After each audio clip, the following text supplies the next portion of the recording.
Huy rất là quan tâm đến sức khỏe răng miệng, cho nên là Huy muốn chọn một địa chỉ có uy tín, chất lượng và nhiều năm kinh nghiệm.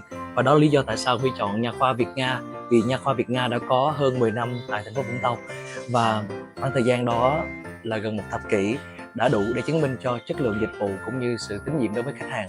Cảm nhận của riêng Huy nha, đó là các y bác sĩ tại Việt Nga tư vấn rất là kỹ, chuyên môn rất là cao và làm rất là nhẹ nhàng. Và thật sự là Huy cảm giác rất là thoải mái. Và sau khi sử dụng dịch vụ tại Việt Nga thì bây giờ Việt Nga sẽ luôn luôn là sự lựa chọn hàng đầu của Huy, và chắc chắn rằng Huy cũng sẽ đem gia đình mình đến đây để trải nghiệm dịch vụ tại Việt Nga. Theo Huy thì giá dịch vụ tại Việt Nga rất tương xứng với chất lượng mà Việt Nga đem đến cho quý khách hàng, và Huy nghĩ rằng đó đúng với slogan của Việt Nga, đó chính là chọn Việt Nga là chọn chất lượng.